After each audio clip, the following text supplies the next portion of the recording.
I decided there was a little bit more I wanted to say, because I wanted to underline again the biases of the Great Chronicles and the information that the bulk of the information that we have about even the Mexica people come from the interactions between a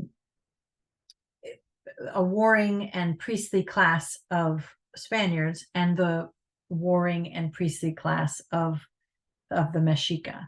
So even the three deities that we spoke about, and also sort of the whole representation of Aztec cosmology and spirituality as being one that reflected an insecurity and anxiety about the end of the world. I mentioned before that the Mexica thought of themselves as towards the end of the fifth era.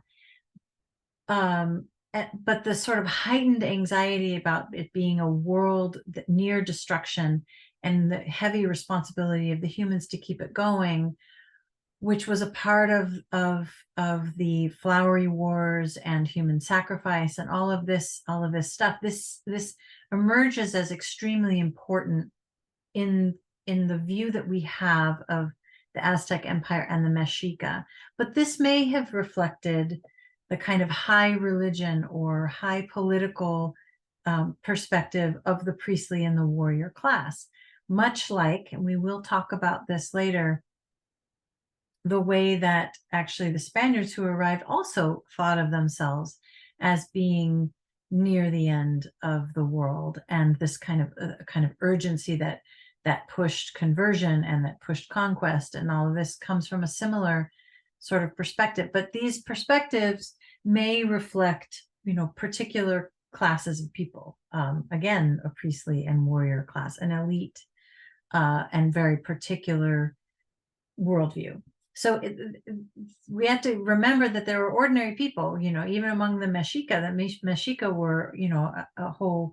There was class stratification. There's all kinds of there's a whole society of people, and so these anxieties and the focus on human sacrifice and the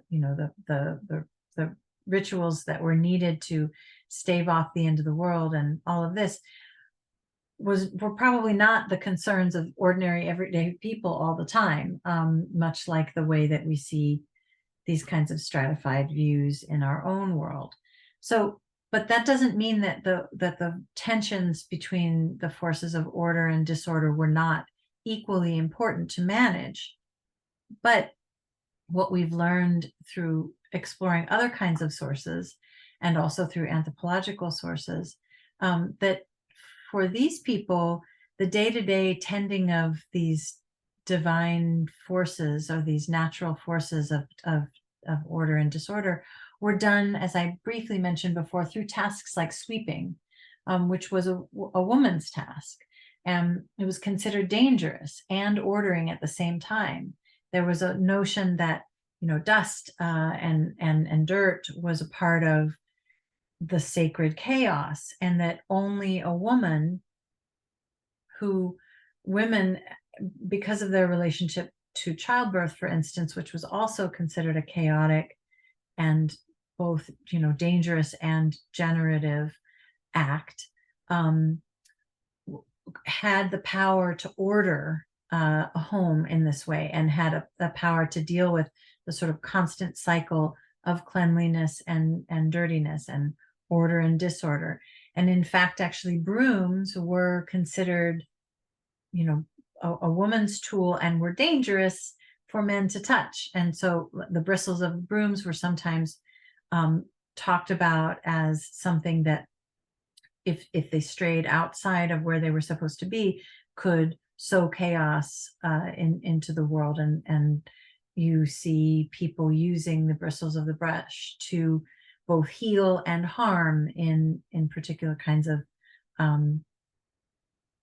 healing practices and magic and things like what we might call magic.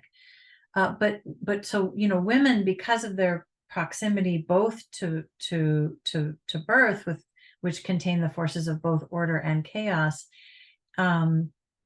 were able to perform this important daily task.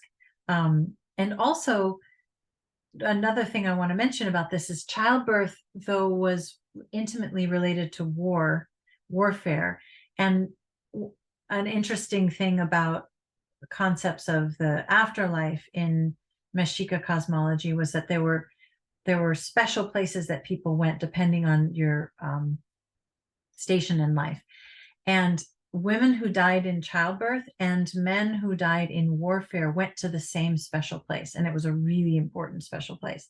And so things like that, there was this kind of relationship between men and women and the way that they had to interact with both forces of chaos and order, and in which warfare was associated with childbirth. Particularly, not just any warfare though, but the sacred wars, so like flowery wars, etc. And as a part of that, another thing I wanted to mention that I didn't mention before is that there are many other deities in the Mexica cosmology, and among them, a number of representations of goddesses. And among the goddesses, there are these chaotic, destructive goddesses and also mother goddesses. And those things become important when the Spaniards bring Christianity to town. And you see the sort of destructive goddesses fading away in importance, in terms of what was allowed to remain anyways. And then the officially, formally, and then some of the mother goddess figures becoming melded with the figure of the Virgin Mary. So that'll be important later too. So, there are many examples of the childbirth and sweeping, etc. But the point that I wanted to add is just the idea of cycles and balance and tension between these opposing forces of the universe, and the idea of a sacred whole that contained them all would have been experienced differently by ordinary people than by the leaders of the imperial powers. That's what this PS really is about. And certainly the subject peoples of the Mexica and the Aztec Empire would have had their own notions about the role of Tenochtitlan and the high ceremonies that took place there, etc. And so when the Spaniards arrived, the Spaniards would exploit these differences and distinctions in order to conquer the Mexica and to topple the Triple Alliance, with the help of a large number of Native American allies who were clearly displeased with imperial rule. Okay, so that's my PS for that.